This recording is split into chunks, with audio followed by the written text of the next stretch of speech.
Hey guys, welcome back to Gardens, the Untold Story. Me and Andy are in the back, and we're arguing back and forth. Okay, are we going to do this? Are we going to do this? Anyway, we're doing natural foliar spraying methods today. I'm your host, Ken Somerville, my co-host, Andy Lopez, The Invisible Garden. And this, I think, is chapter 19 in your book.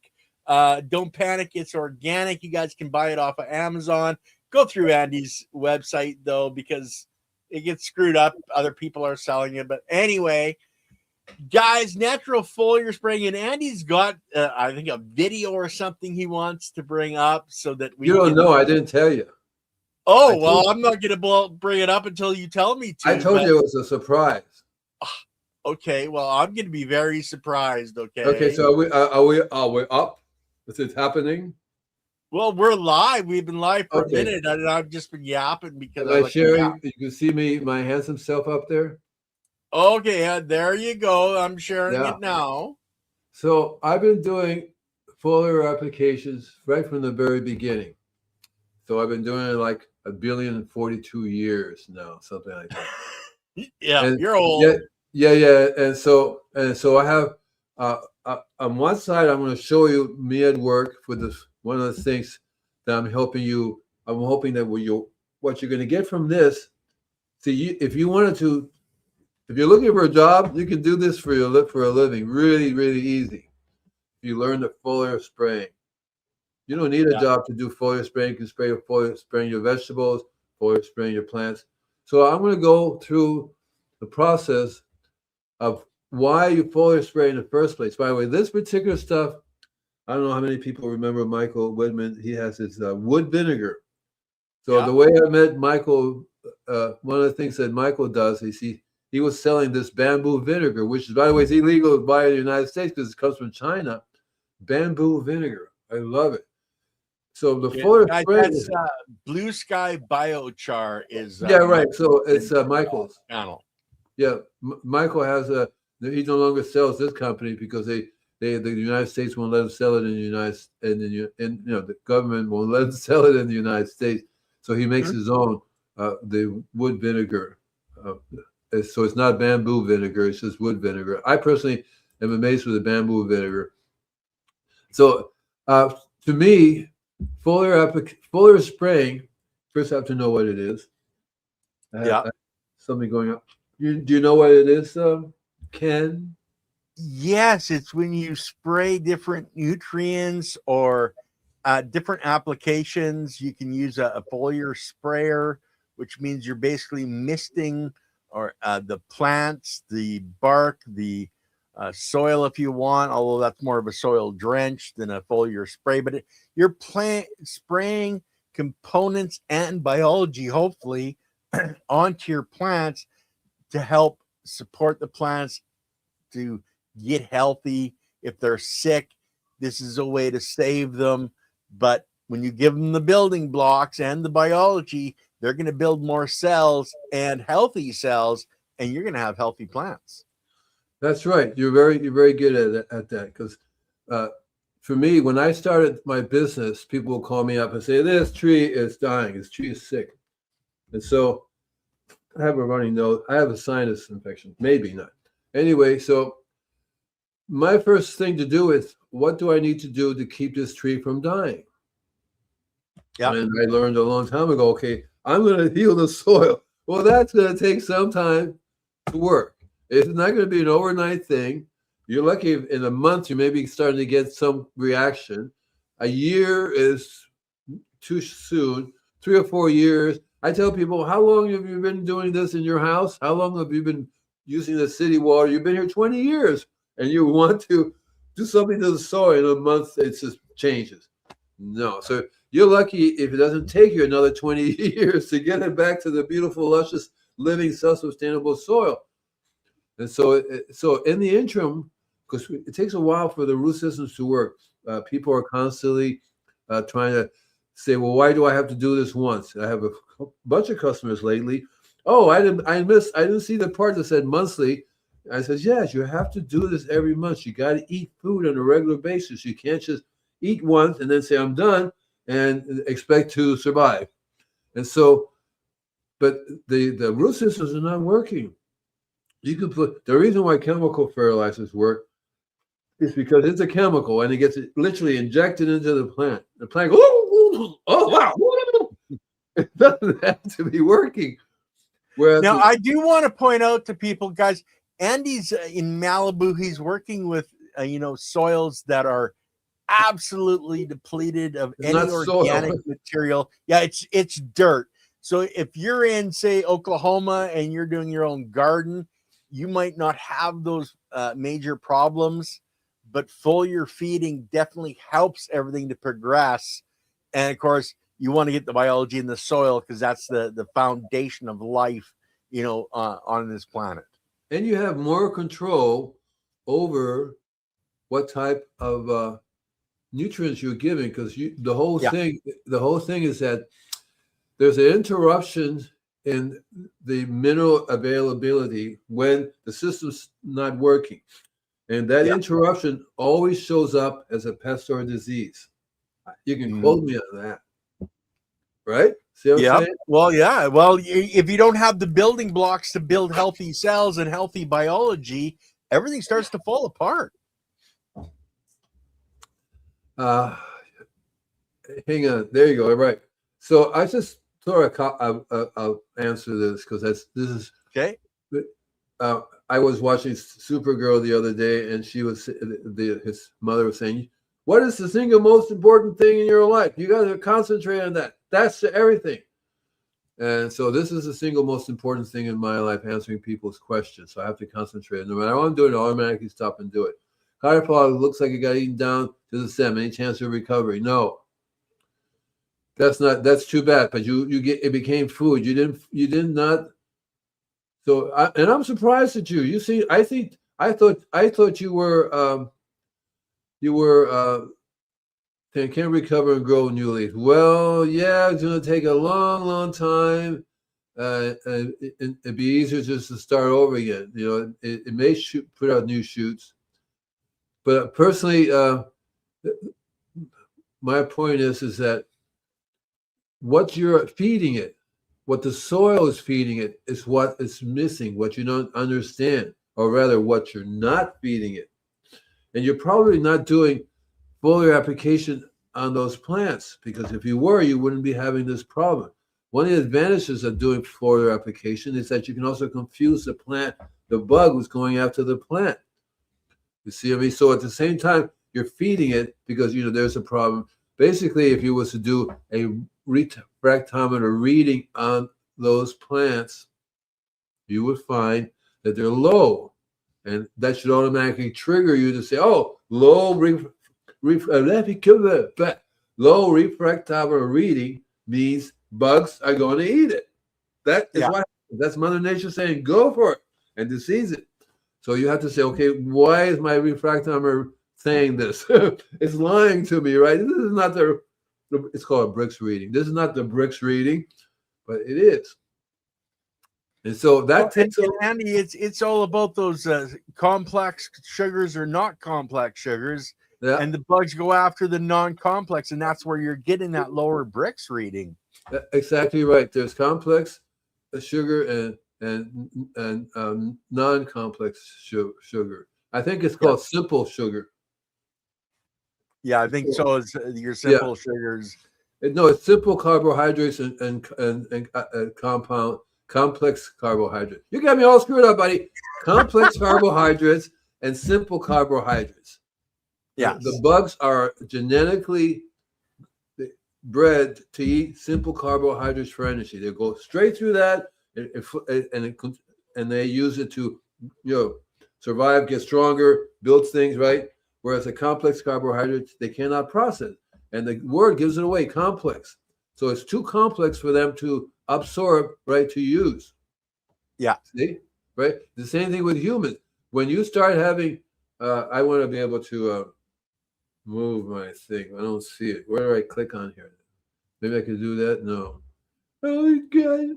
See, something moved on me. I see it. No, I don't. Guys, Andy only has one monitor, so he doesn't even see himself and me on the side of the screen. So, oh, I just saw your mouse go by. You Now I know. can't move it. Somehow the screen came off Oh, that I was there, on. I don't there know is what your happened. mouse I think. again. Oh, Wait, there it I know is. it is. I think you had something to do with it, man. All Okay, right. okay. We moved on, right? Yep. Okay, so the thing is that see, it was what's her name? Serena.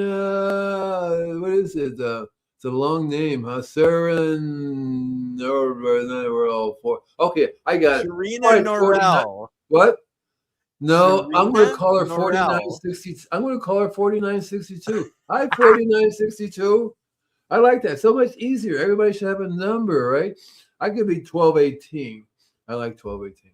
Anyway, so That's your age, Andy. Your mental age is 12. Yeah, and your body's pushing 18 now. Yeah, yeah, that's it. Yeah, yeah. so it's that's the first thing you have to do, because if you was doing it right, they would not attack it and eat it. So it tells me, okay, it's not their fault. You did that. Perfect food for them. They're standing around going, "Oh, look, perfect food." They're going to eat it. So in the long run, you say, "Okay, something's going on in the soil that's not allowing all the food to go to the." It could also be genetics in terms of where you buy the seeds from, right? If you bought the plant from the nursery, forget it. They usually are very deficient to begin with. The seeds, you get heirloom seeds. Heirloom seeds may not want to grow in that particular environment unless it's 100% organic, or they're kind of geared to what zone in the world they live in, right? So I know a lot of people from Canada who buy stuff from other tropical places and wonder why the seeds are not growing. They won't do it unless you have a greenhouse that you can control the environment. So that's what I would do first. The second thing, one of the advantages of foliar spraying is not only can you spray compost tea, or in my case, worm elixir, but I can also spray some other magical biology that will keep those bugs from coming after my plants. Okay, that's what we use. You use biology against them. So my favorite. Let me see if I can bring some of this up. Right, I don't know who this guy got in the picture. I have no idea. He kind of looks familiar. Yeah, some crazy guy. Yeah, yeah. Yeah, some crazy guy. That's me running around with my truck.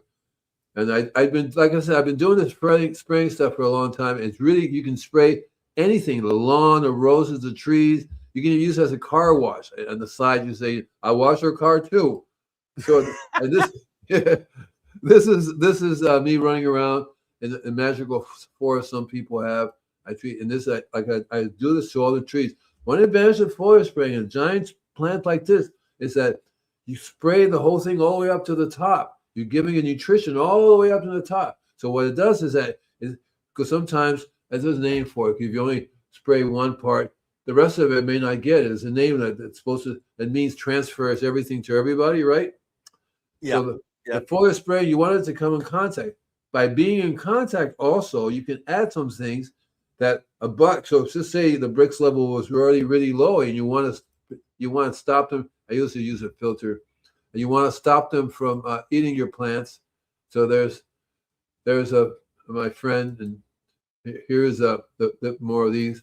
This one lady has a small amount of cypresses, but and I was looking for, that's my, by the way, I'm known as Invisible Gardener. Here's my invisible fence, my invisible sign. Isn't that cool? Yeah. That's my invisible sign. You don't see it. So I'm doing some more spraying. And one advantage with foliar spraying is you get instant food to them. So when you buy plants or things are in shock, they will react to it instantly. But what I was saying is one of the things that you can, I'm going to talk about my worm farm. We're going to do a bunch of shows more about, because this is what I do for my living. I have a worm farm. They give me worm lychee, and Leachate. Yeah. and that's one of the things that goes out. That's it right there. And it's one of the things I use. And one of the biologies I use. Mm-hmm. See, there I am. And this is what I do with the trees. It reaches up there. By the way, that's pollen. When I spray the trees, it Pollen releases. that's blowing away there. Yeah, see it? Isn't that cool? At Yeah. first, I thought, what the heck is that? But that's pollen. Okay. And there it is. I wrote my sign back for you guys.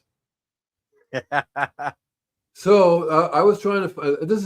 By the way, this is what it takes. I had so hard at work. I just have to rest, take it easy. Yeah. So this is my machine. I've had it for different versions of the machine. Anybody can buy a machine. You have to be careful of the machine you buy if you're going to be using biology. Don't get the steel compressor type that has a compressor that has two metal barrels that produces pressure. You want to get a diaphragm one that produces pressure. That way the microbes and the biology can survive through that. You also want to get your nozzle, have a slightly wider nozzle so they can flow through that.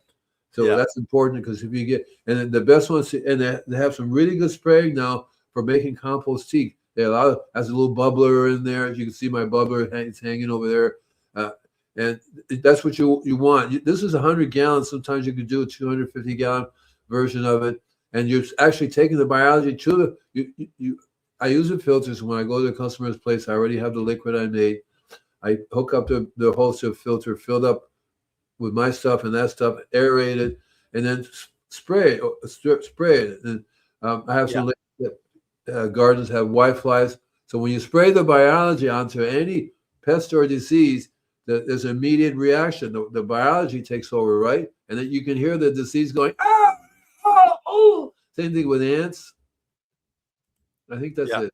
Now, guys, Andy's a commercial operation, so that's one of the reasons he's got the large tanks, the larger sprayer.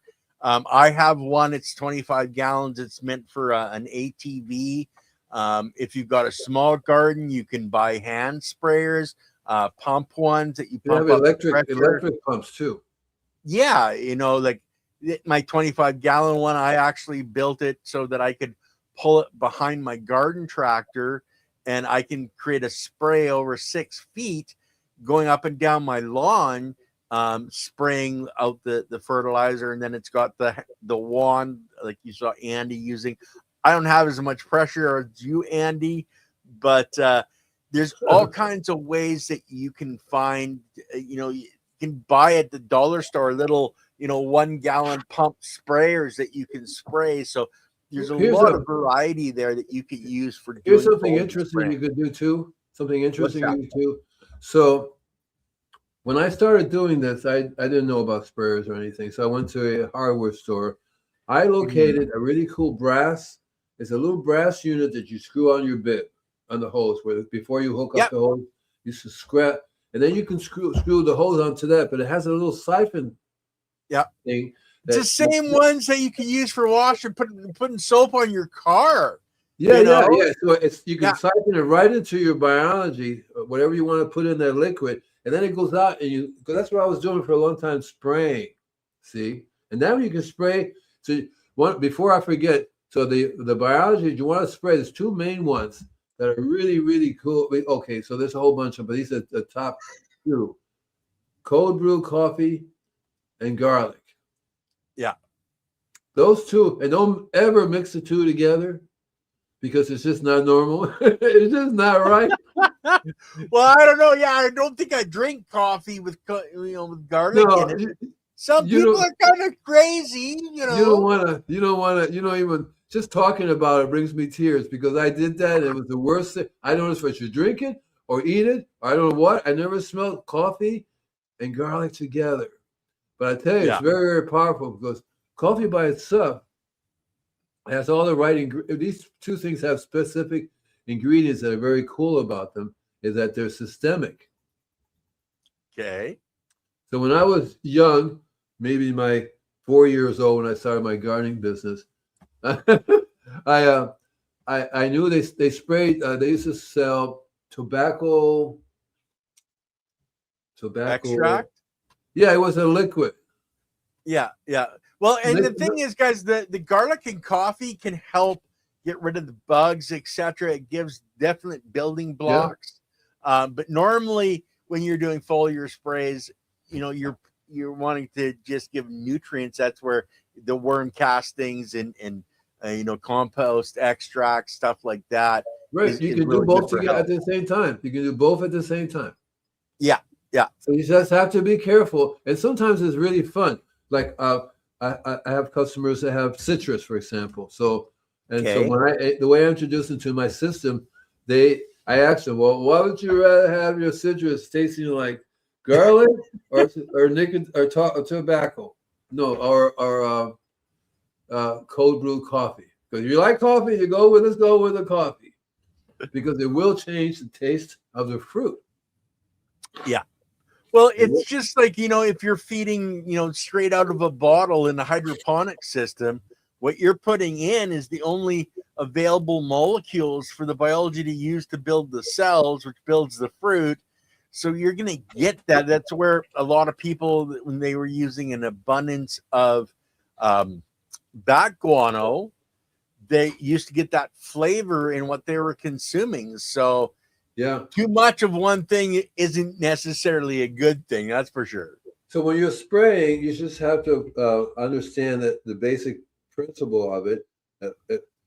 So like what you had mentioned before, soil soaking, that's a different type of spraying. Basically, you're just dumping as much of this liquid in a certain area slowly enough so it just really soaks the area down there. You don't really want to do. You can do that to wake things up, but it's useless to do it if there's nobody there. So it's always helpful to either add some compost, cover it up with mulch, and then do your soil soaking on a regular basis. You want to your goal is to keep those organisms alive. The longer they stay alive, the more they get established in that little location that you have. Eventually, you have your whole property as a location.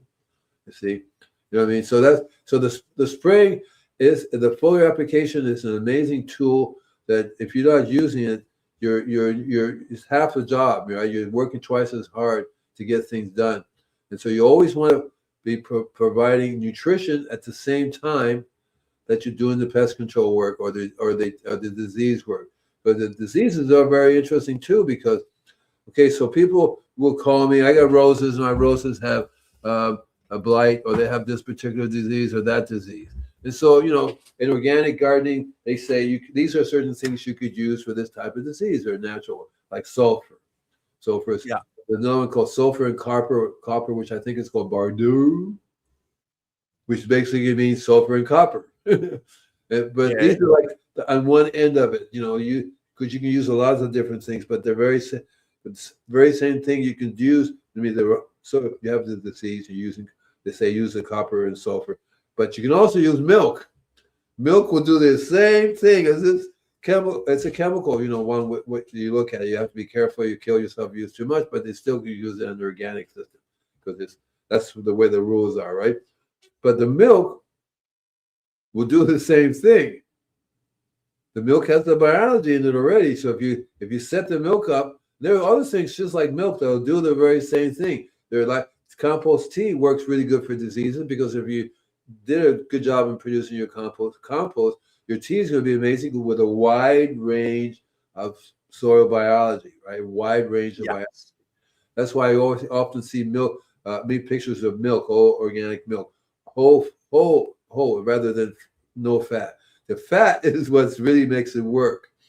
The fat is the same thing in humans. When you take fat, your body absorbs it. But the plants absorb the fat, especially for diseases, which are, you want something that sticks around on the surface and that coats the disease itself. Well, that's the fat. And here you have calcium, which is the number one deficiency that plants have, which then starts this chain reaction, because calcium is like the plaster, is like the concrete. You have to, if you don't have the concrete to build a building, you're not going to be able to get the building done.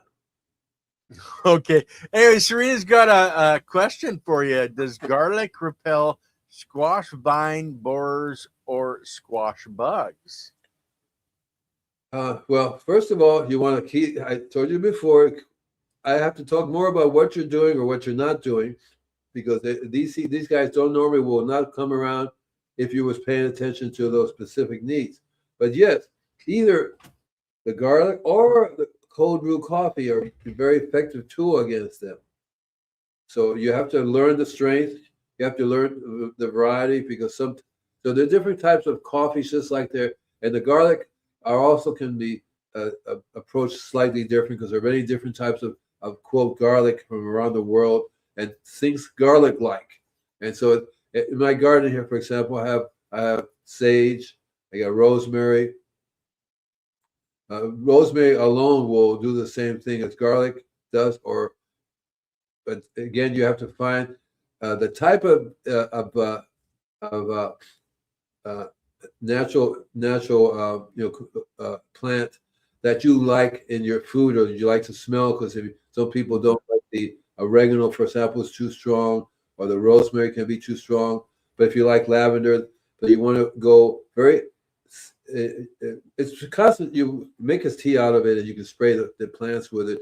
But you want to see how much you make of it, because if your plant tastes more like this stuff than what your plant is supposed to be, no good. So you want to do just a little bit, go very lightly. That's all you need, because these insects are very tuned to these scents. So you disturb that. And I used to use essential oils, but then people get carried away. It's supposed to be 1 drop in 10 gallons. What part of that do we not get? And that's a very tiny, small amount that you then, even then you still dilute it to water and spray, because you're spraying a small amount on your plants. And what I've learned works really, really well. You don't even have to spray the plants. You spray the area around the plants. They have to get through that to get to the plant. You see? So Andy, when you're spraying, you're using a large variety of different materials in your mixes, and you're varying those materials. Like you said, don't do the cold brew coffee and the garlic at the same time. Now, I personally, for the lactic acid bacteria, the bacteria that's in the milk that you're using, if you guys have ever done Korean natural farming, you can take a look at how to make a pure extract from the lactic acid bacteria. You can look at doing a calcium out of eggshells and apple cider vinegar to get concentrates. And you can go to the store and you can buy stuff, but a lot of that stuff, like Andy said earlier, is going to be chemical made, where, if you're into this stuff and you want to know what's going in, then you can make a lot of this stuff yourself. And then you don't have to worry about, what's in it when you're buying it. And does that mainly in his, situation on a commercial level. That's why he's using the worm leachate in his sprays. I rather use worm juice. Okay. I like worm juice better. Yeah. Huh. So you got a question there, Andy, that you wanted to look at? Something about planting garlic near, I can't read it now. So if I plant my squash seeds on the side of the bed a few inches away from the garlic that grows in there, what would the garlic protect against? First of all, you're doing it wrong. You want to plant the garlic in amongst the squash. So you have the plant garlic right in amongst them. And you have to, and that will repel a wide variety of insects. The ones that normally will attack them, plus some new ones. They will even keep animals and other creatures away, because they'll smell the garlic a mile away. Now remember, your plants will taste the garlic. So if you like the garlic in the squash, that's a perfect mixture. Yeah, that's what happens. The plant and the leaves will give off the odor of the garlic, and the garlic is really just sulfur. It goes through the plant, goes back up in the air. They smell that and they go, oh, yeah, right. Now, I do want to point out this is something that Penny Pebbler here has for us, but I'll never use sulfur again on my smokable ever again, even in veg. And that's right. That's not, for something like that, that can be a soil drench, but never as a foliar. Because, you can get that aftertaste on it. And there's a good point by Nutmeg Sandlapper. Do you all think, with all this talk of fertilizer shortages, it will be an opportunity for regenerative farming to shine, or even Jadam? And yes, I believe the last time there was a major shortage, it brought a lot more awareness to ulterior methods. And you have to consider, when you start running the actual numbers, it is a lot cheaper to use natural farming methodologies, like we talk about on this channel a lot, in farming practices, and save a lot of money. Over the long run, your yields are going to be a lot more nutritious and vibrant. For farming in a major way, I wish everybody would start following and understanding these principles. It's like doing the biochar, spreading out biochar in the fields, not working it up as much. There's so many things that can be done to truly improve and be more cost effective than what's being done now. And when you get life back into the soil, all of a sudden you got healthy plants. That's what Andy and I are talking about. And the foliar spray we're talking about, that's the same thing that the farmers are going out and spraying their land, but they're spraying, chemical fertilizers, they're spraying pesticides and herbicides. We want to see health and vibrant. We want to see things like regenerative and Jadam and Korean natural farming methodologies take over. So I'm going to throw something out there, which I normally don't tell a lot of people. You know what I'm saying? This is not normal. But so one of the things I have developed the machine for, and I probably should have taken a picture of it, and we'll do a show on it. So people don't know this, but I use magnets. I have these really super powerful magnets. I get it from a local source. Yeah, I use it for various different reasons, but mainly one of the things I use the magnets for is that my machine, the water flows through this hose. This hose has these magnets. It structures the water.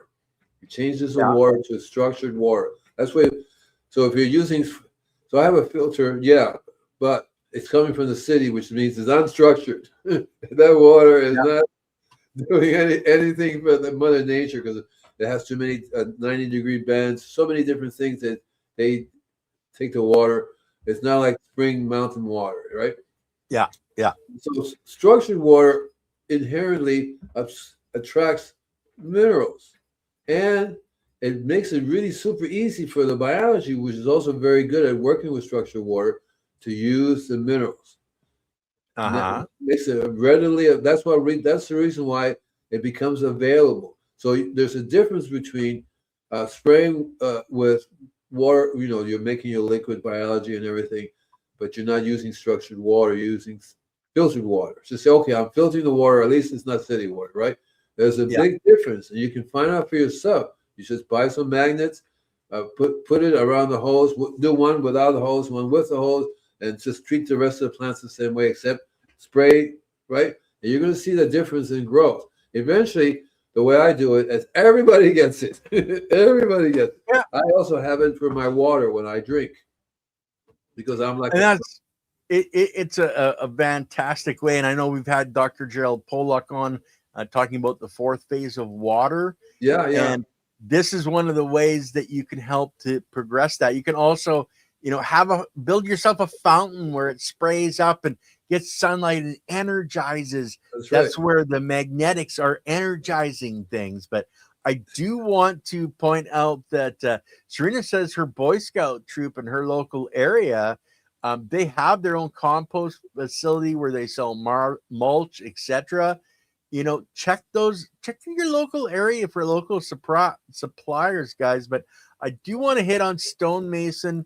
Do you think invasive Asian carp would make good fish amino acid? And yes, you're all that the FAA is you're pulling out the molecules out of the cells, making them available in the mix. So it doesn't matter the fish species, other than, if you're going from, rock lobster to, a goldfish, keep away the different shellfish out of your FAAs. But basically, your fish amino acids, you're just pulling out molecules, having the biology, pull them out through osmotic pressure from the brown sugar. So yeah, the type of fish, if you keep it in the same family, it will work perfectly. So I want to add a few more things, okay? Okay. While it's flowing through my brain and so bouncing around, and I have to say it out to get it out, okay? So I'm going to get it out. Okay, so there are other, so biology is everything. So there's so many different types of biologies. So I'm going to go over, say three right off the top of my head. Flour. And this is when I talk about flour, I'm talking about organic wheat that's supposed to be real wheat that's grown organically, right? That flour, or any version of that flour. I mean, flour is biology loves the flour because this is a. So you're talking this is a food source you're talking about for the biology.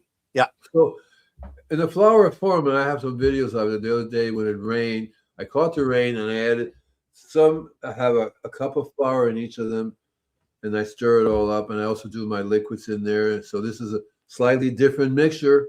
And some have organic rice flour. I have brown rice flour, organic brown. Okay, you're putting this through your spray system.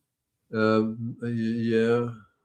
Okay, like you're mixing it in your 100-gallon tank with your mixes, and you're spraying it out, or you. The liquid itself is dissolved into it. There's nothing solid. The sprayer is meant to handle particles to go through rather than squishing it through, right? Okay, so this is in your foliar spray as well. Well, okay. Yeah, I do two things with it. So when I go to customer's house, I can foliar spray with it, or I can soak it on the ground. I can soak the soil. Personally, I like to do it in stages because you want to be able to. Normally, when I do a person, I say, okay, the first thing you got to do is foliar spray everything. Let's make sure that the patient is getting the food, and so you want the food to be rapidly available, which is not the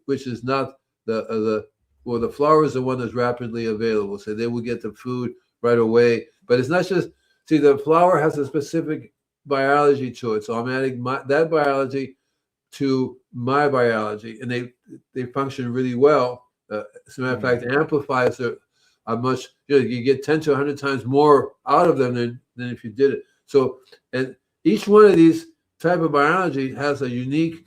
So my liquid has 96. I can say it has 96 trace minerals because I use C90. There's another one that says over 90. So it should be the other. No, excuse me, 90. Because remember, we talked about a long time ago that the other 6 trace minerals are produced by the biology, provided they have all the 90 minerals.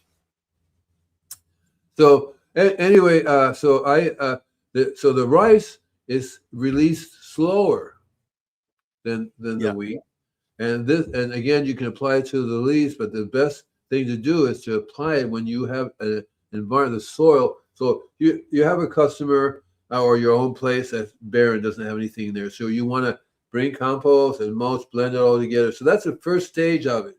That's the time, and mulch it really well. That's the time you really need to be spraying these liquid biology into the soil. Increase the biology. So you want to have a good compost source. So you get the liquid from. You have compost tea, or like I do, I have the worms. I get the worm tea. I add that, whether it be flour. So I thought, why can't you just get flour, rice, and the other one's cornmeal? You put them all together, and it's just blend them together and spray it once. It doesn't work that way. So you have to do one for long term, let it a month or so go. And these are also excellent way to remediate the soil. These pull out toxins from the soil. A lot of places we have fires over here that can't replace the soil. How do I clean up the soil? Well, increase the biology. And this is what you want. You want a wide range of biology. And you want specific ones, which it comes in the flour, comes in the wheat, it comes in the corn. Those are specific ones that attack certain things. So when they go through this whole process in your soil, they will pick up toxins, mercury, lead, all those things. But it takes time. It's not going to happen in 30 days. Because it takes maybe 6 months to a year before you get your biology starting to wake up against structures there. Maybe, because if you don't change the city water, you're constantly just keep killing the biology, right? That's right. So that's going to take forever and ever and ever if you keep doing the same thing. You may bring the best compost in the world and spray it with city water, and there it goes. Yeah. Now, so using those three things as a food source, and doing the soil drench with them is what you want to focus on for those mixes, and the different foliar sprays. You're going to be using more of your worm juice and compost extracts.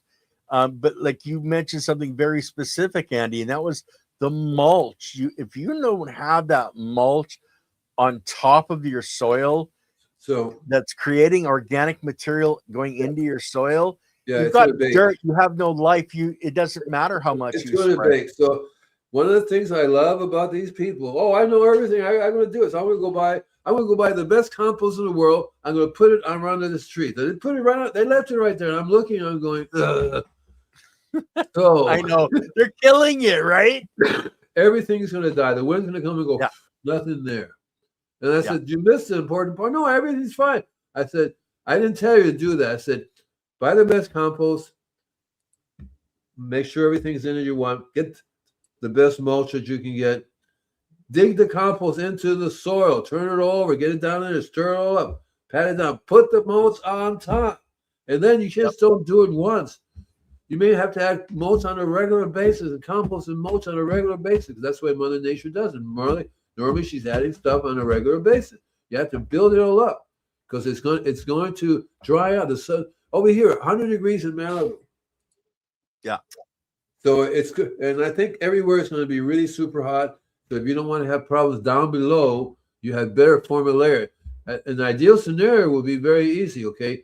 And again, I refer to Lazy Man's Guide to Gardening, which basically says keep your water below ground. Run your drip lines below ground. Don't have any sprinkler heads. Don't have any stuff above ground. Keep it all below ground. Yeah. Well, and that's the thing. Like, we do have a statement from Serena. She's asking if we have any plans to be on the Urban Gardener. I know I've reached out and he's never gotten back to me, so I don't have any plans in the near future. I don't. I would do it. I would do it if he invited me on. I'm not. I ain't afraid of nothing. Well, and that's the thing. Like, we've reached out to different people to have them come on the show. And if you guys want us on a specific show, you have to reach out to them and say, hey, have you considered having some Ken Somerville on your show, or Andy Lopez, so you guys can help us out by, getting your favorite hosts that you watch to reach out to us. But anyway, we've got the three different things. You're doing the soil drench, you're doing your compost, you're doing, the mulch on top.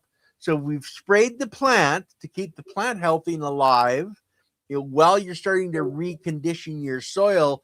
And yeah, it can take, a long time to do that, especially in your circumstance, Andy, in Malibu, where most of it's hard dirt, clay. It's going to take a long time. I tell you what I'm doing. So this is my second year.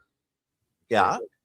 And so I'm putting to practice what I learned. And so you and I like to say more roots in the ground. Okay. Yep. So, and I get this from my next door neighbor. Cut your weeds. You need to pull out your weeds. You want me to help you? The guy comes over with the weed whack. I'm going to help you remove your weeds. I said, I don't see any weeds. Everything growing here wants to grow. Everything's part of this ecosystem. It's holding water. It's alive, right? Rather than it's cutting all down. So my garden in the back, it's about half of it's what you might call weeds. They came up on their own. They're having a great time. If they start picking on other fellow plants, I say, hey, we all have to be here. Some weeds get to be really big. Hey, quit beating up the cabbage, man. Yeah, some weeds get to be really big, and they just said, everybody out of my way. And I'm going, holy cow, man. So I let that weed grow because it has massive roots, goes down to the ground. And then I don't pick it up and throw it away. But the timing is right. I would cut it, chop it all down, and put it back in the ground again. Put it right back in again. Well, that's what you want. And you'd be surprised how fast there's some amazing kind of weeds are coming up. And I look at them and go, they're not weeds. Welcome. Everybody's welcome, welcome, welcome. And you know what? Gophers don't like those guys either. Yeah. No, they don't like going through these things, so they go around them. And so and then what happens? Yeah, medicinal plants for the soil. So what I'm slowly doing is converting. So when all the weeds are growing real well, I give it to compost and stuff. So as the soil gets better, the weeds don't like it. You see what I'm saying? The weeds say, we're done. We're having no problem. I don't think you do the Jadam practice of having a big barrel of water and stuffing the weeds in so they can go to mush and using that liquid as a fertilizer. What makes you say that? Do you do that, Andy? I know there's I don't have a big. I don't that. have a big trough. If I had a room, in Florida, I did. But so what I do is I have a bucket. Then in that bucket, I have a certain amount of this liquid that comes from the worm farm and there's still water. Put it in there. I made throughout the year, it's different time of year. I put things, but the cuttings go in there, and it gives me the liquid. The liquid is what I spray the garden with. Yeah, because I wanted to say you can make a tea from all these weeds and spray them. Yeah, don't tell anybody. Okay, and I make a tea from every plant I have. You name the plant. Lemongrass, for example, made a tea the other day. I also soaked myself in it, and I smell the lemongrass. Right? Well, the bugs would smell the lemongrass as well. The bugs would go, "We hate lemongrass." The same thing with oregano. All these medicinal herbs, you can make a tea from them and spray them. But the weeds are like dandelions are considered weeds. But I'm growing those things for coffee. Well, you can eat the roots, you can eat the flowers, you can eat the leaves. I mean, they're so healthy for us, and they're healthy for our soils. It's crazy that people think of them as just weeds because somebody on TV said, "Oh, they're weeds." So I found this place that actually sells weeds. It's weed seeds. Cool. Because their logic is these things really want to grow here. Well, the thing is, most of them do grow naturally in if you want to have if you're having a hard time growing, let these guys grow, and they will dig up the soil for you. They will aerate the soil for you, and then if you feed them a little bit, they just take off. Marijuana is basically a weed. It's just nuts. And so, but at the same time, you want to have things that you can eat, so you can slowly use them to grow the the garden for you. Use them to bring the worms back. Because I'm getting more and more worms, and the mixtures that I'm using, I rotate through them, and then nowadays when I'm digging in, I'm finding worms in there. Excuse me, sorry, And they're doing it. The worm. I mean, what's happening is the birds are now following me behind me. I go, these are my worms. The birds are like, they're worms. I go, yeah, they're my worms. No, they are worms. I was like, it's silly having an argument with a bird about the worms, but that's the way. That's what it comes down to. So the bottom line is that the foliar, and also too with foliar spraying, when you use a refractometer, you get an instant.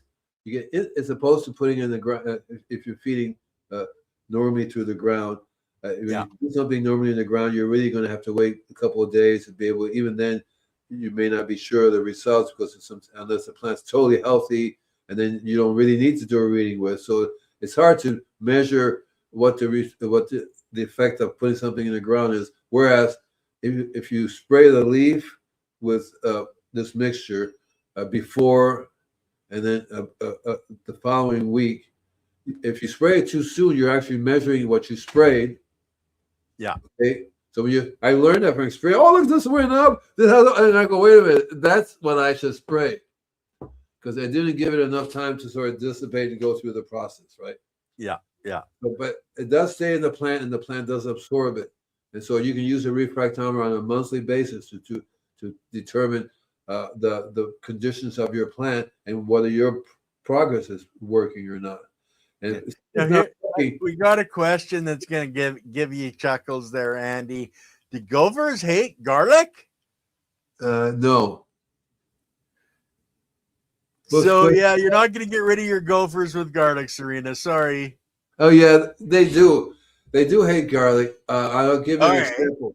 I'll give an example. So I used to know this gopher. He was a nice friend of mine. He had a family, and so I planted garlic and also planted society garlic, which is a little cheaper version of garlic, but it's definitely garlic. You can plant them all over the place as a barrier. And so the gopher ate through the garlic and then went home. The wife would not let him in. You sleep outside today. Don't You're in come the in here smelling- garage, buddy. Don't come in here smelling of garlic. Yeah, they can. They take one bite of that and like enter their body. They go, nope. And just they're stupid if they bite it because they'll smell it. They go, okay. Yeah. And so the trick is you make a barrier and you learn. All you have to do is plant a little bit of garlic in an area because they're flying in their airplanes. They go, that area is polluted with garlic. You know, fly this way, go over here. So they won't find it. So you only need a couple of garlic plants. Society garlic is wonderful. My favorite is elephant garlic. Big giant thing, antennas, they radiate this garlic energy and the plants absorb it. Do not plant elephant garlic under an apple tree or a peach tree or a pear. We had a guy, Andy, down the road from us, from where we live, okay, that was actually, he had crops of elephant garlic. That's what he grew. And he actually sold it to a camp business for their cooks. And that's what he did for a living, was grow this elephant garlic. But I want to put out that caveman here. Species of weed will tell you what needs corrected. And that's very true. That's why we say that weeds are medicinal plants for our soils. And when those weeds are coming up, we can find out, you know, with a little bit of research, what's in that weed that Mother Nature said is lacking in our soil. That's why she's bringing those weed seeds up. So I used to give a nature walk in Putney, Vermont. And what I would tell them is, okay, see that weed over there? That weed is, if you look, the way you can do it now, you take your iPhone, take a picture of it, hit the I button, and it'll tell you about the plant. Rich in iron or rich in this. Well, that is what the soil is deficient in. Yes. Yeah. Every time. And so it pulls it up, and then when it dies, it brings it up to the Mother surface. Nature has this wonderful system she's set up, and we keep screwing it up, man. Well, we need weeds in our stomach. Yeah, well, we need the building blocks in our bodies. Yeah, we need weeds to pull it up and bring it up to the surface, the minerals. So we don't have that. That's why weeds are so good. Personally, I never called plant weeds until you came around and you started talking to me about weeds. No, I've heard it for a long time. Almost right away, people say, "Why do you do why did you pull that weed up?" I'm going, "I don't see any weeds," and they think I'm just jiving them on person. More roots in the soil is a key. And the more roots, the more plants you have, the more sunlight is converted into energy that's going in to support the biology that's in the soil. They're like us, man. They want to turn the lights on too, but they need that energy. So the more plants, whether they're weeds or whether it's, you know, a fruit tree or lettuce or, you know, whatever you're planting, the more the better. And as long as the soil is covered and you're not allowing it to dry out, and, you know, as long as you're not using, you know, unfiltered water, if you're in the city, you know, you can have this vibrant life in your soils, which when you eat the plants, have all those nutrients that you're putting in going into your body, and all of a sudden what happens to you? Oh yeah, you start getting healthy. Isn't that amazing? So one of the key things you have that's different when you do foliar applications organically as opposed to the chemical people who do foliar application. The chemical people are using foliar application, which are also actually killing lots of things at the same time, including the soil biology. They don't put, their application is to get rid of this disease, and the bystanders and the workers are going to get killed. Whereas in the organic system, your foliar application, the primary thing about it is key to make your biology stronger. See, it will make, so you want your biology, your liquid to be something that, and you can tell when you do it, because you look at a plant, you go back the next day, you go, oh, a cow, right? And that's what you want to do. That's what you want to key into it. So from that point of view, there's tons of stuff you could use. You can go through an organic store, just pick things, because all of it's biology. All of it is biology. You just have to decide. So lately I've been spraying milk and turmeric. A little bit of turmeric in a gallon of water with my liquids. I spray that. The squirrels smell the turmeric. and they leave it Yep. alone. Cool. And so Now, other creatures leave it alone. let's hit this maple syrup. What kind? The unsulfured. There's different grades Yeah. that you can get. The wife and I prefer, actually, when we make pancakes or anything, we have the grade 3, which has the most minerals in it, still in it. It's not processed. It's Yeah. dark. It's rich. Yeah. The flavor can, dissuade some people, but if you would use that with your plants, all those minerals that have come up through that maple tree, whose roots are, hundreds of feet deep, or, whatever, and it's getting all those nutrients into that maple syrup. That's the bet. You want to put maple syrup in your teas and things like that. That's a food source for the biology to bloom. What's so interesting about it is that it bypasses in your body, the brain, the body normally protects itself against certain types of sugar, because you can't be having sugar in your system all the time, so it naturally tries to get rid of it. We have all these forms of sugar, but molasses and honey and maple syrup bypass they're a complex sugar. Yeah. Complex sugar that has trace minerals. Like I'm betting all the trace minerals on the planet are in them, right? They have all the trace minerals right there. And your body will take that and go right straight to your brain, go right straight to your cell walls, your blood system. What's the system that's called a wall that's supposed to keep things from going through, right straight to that. It absorbs it through. And whatever it's in that molasses will also get it. So so what I do is I use I tend to rotate I'm leaning towards the molasses as opposed. I love the honey. I love the certain types of honey. The molasses gives me a much more energetic feel because it's richer in iron, richer in all these kind of things. And so I add things like turmeric. I want the turmeric to get into my body. It doesn't do a good job, but these things just takes it right into your body. Your body goes, ha ha, turmeric. Same thing with I add clove to it. When you do clove is very good for you. Your body cannot absorb it. You have to use something else that helps you absorb it. This mixture right there. And amazing enough, you spray that, you feed your biology that. And it's for your soil. Yeah.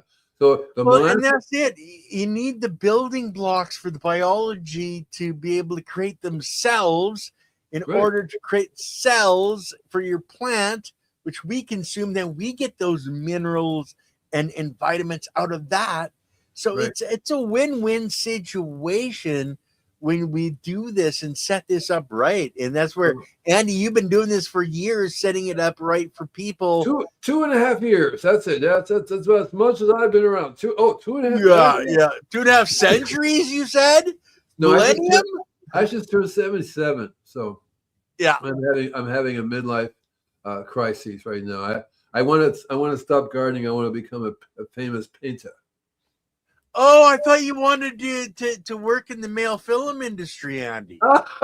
Yeah. That's another. I have a couple potentials. So that was another one. I also brother, I couldn't help myself. I also want to be a monk in a monastery. I also want to be a famous musician because the music is getting better, really cool. So I just decided I'm going to do all of them. Hey, man, just do it all. With the exception of the what thing. I probably won't do that, but because I'm, but I'll think about it. It's a good idea. So, by the way, I'm working on some online workshops. Also, anybody who wants a free copy of Don't Panic, It's Organic ebook version, go up to my website, sign up, you get the newsletter. In the newsletter, you guys can get a copy of Andy's book if you sign up to the newsletter. The same book we're going through right now, and we got a couple of 3 weeks left to go on it as well. Right, and also too, I have one printed version of this book. I swear I'm going to give it away towards the end, and when we're done, and so everybody should be there at the end. And this time, what I'm going to do is I'm just going to send it to you, and you can give it out to the winner. That way, you will have it, rather than relying on me because I probably won't do it. So I am going to send you that book. I have your address. I'm not going to get it again. I'll mail it to you. And then down the road, when we're done with this book, you're going to say, okay, we're going to give and I'm going to sign it too. It'll be signed. And you can have a signature of the Invisible Gardener. And you go, I knew him. I knew him. Well, we'll see where we get it sent to, Andy. But right now, guys, we're at our hour. Don't forget we're back next week. We got the ladies from Chiropractic is Sexy on tomorrow, and that's dealing with our human bodies, getting our energy flow going, and that's what our plants need is that energy. And of course, on Sunday, Dr. Paula's on. She's got her 7-week series that she's going on, and I think she may be doing her next show on allergies. So stay tuned. That'll be on Sunday. And then Monday, we have James Perkins, Three-Eyed Tiger, coming back on. He's going to be talking about his, energy work, his garden work, his dome, all of that stuff. It's all about energy, growing plants, bringing that all together with music and positive energy. So you guys are going to want to be there for Monday as well. And other than that, Andy, do you have anything else to say? And